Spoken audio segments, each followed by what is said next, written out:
आखिर क्या होता अगर बर्बरिक अपने 3 बाण कर्ण पर चला देते? क्या कर्ण बर्बरिक के 3 बाणों को काट पाते? क्या बर्बरिक के 3 बाण कर्ण के कवच को भेद पाते? तो दोस्तों, बर्बरिक और कर्ण दोनों बहुत ही ज़्यादा बलशाली थे। बर्बरिक और कर्ण में से कौन सबसे ज़्यादा शक्तिशाली था, वह हम आज के इस वीडियो के माध्यम से आपको बताने वाले हैं। तो सबसे पहले तो बर्बरिक और कर्ण के बाहुबल की तुलना करते हैं। बर्बरिक महाबली भीम पौत्र थे, लेकिन एक बार भीम और बर्बरिक का मल्लयुद्ध हो गया। इसमें बर्बरिक ने भीम को परास्त कर दिया था, जिसमें हमें बर्बरिक के बाहुबल का प्रमाण मिलता है, इसलिए बर्बरिक को मिलता है 1 पॉइंट। अब कर्ण के बाहुबल के बारे में बात करते हैं। बहुत लोगों को लगता है कि कर्ण केवल एक धनुर्धर थे, लेकिन यह सच नहीं है। कर्ण को कई सारे शास्त्रों का ज्ञान था, लेकिन कर्ण का जरासंध के साथ एक मल्लयुद्ध हुआ था, तो दोनों में भयंकर लड़ाई हुई थी। देखते ही देखते कर्ण ने जरासंध को भूमि में पटक दिया था। जरासंध महाभारत काल के सबसे बेहतरीन मल्लयोद्धाओं में से एक जरासंध थे। महाभारत के मल्लयुद्ध में परास्त करने वाले महाबली भीम को भी जरासंध को हराने के लिए 14 दिन लगे थे, लेकिन उस जरासंध को कर्ण ने एक ही क्षण भर में परास्त कर दिया था। यानी कि सूर्यपुत्र कर्ण बहुत ही शक्तिशाली थे, इसलिए कर्ण को भी मिलता है 1 पॉइंट। अब बात करते हैं मानसिक शक्ति की।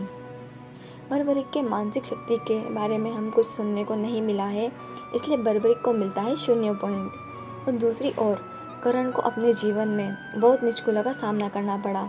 सूर्यपुत्र होने के बावजूद भी कर्ण को हमेशा अपमानित होना पड़ा, लेकिन कर्ण ने फिर भी हार नहीं मानी। दुर्योधन ने भले ही अंगराज का उसे राजा बनाया, लेकिन कर्ण ने उसे जीतकर अपने सामर्थ्य बल को साबित किया। कर्ण के तमाम जीवन में न जाने कितने श्राप मिले थे, लेकिन अंतिम युद्ध में जब परशुराम के शाप कर्ण को प्रभावित करने लगे, तब भी कर्ण कमजोर नहीं पड़े थे। श्राप देने के बावजूद भी कर्ण अर्जुन के ऊपर भारी पड़े, जहाँ तक कि भगवान परशुराम के शाप की वजह से विफल होने के बावजूद भी ब्रह्मास्त्र चला दिया था। मानसिक शक्ति के कारण कर्ण को भी मिलता है 1 पॉइंट। अब गुरु के बारे में बात करते हैं। बर्बरिक को उनकी माता अहिल्यावती ने सब कुछ सिखाया था। दूसरी ओर कर्ण के गुरु थे स्वयं भगवान विष्णु के अवतार परशुराम।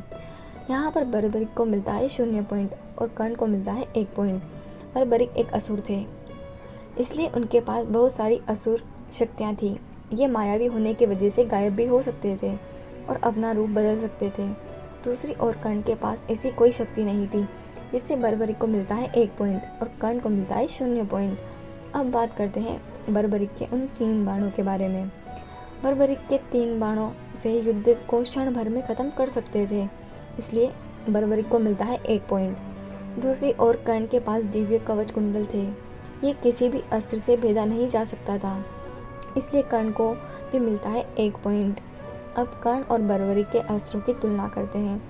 बर्बरिक के पास कौन कौन से दिव्यास्त्र थे, किसी भी लोक कथाओं में नहीं मिलता है, इसलिए बर्बरिक को मिलता है 0 पॉइंट। लेकिन महाभारत के महारथी कर्ण के पास ब्रह्मास्त्र, पाशुपास्त्र, भारद्वाज अस्त्र ऐसे बहुत सारे दिव्यास्त्र थे, इसलिए कर्ण को मिलता है 1 पॉइंट।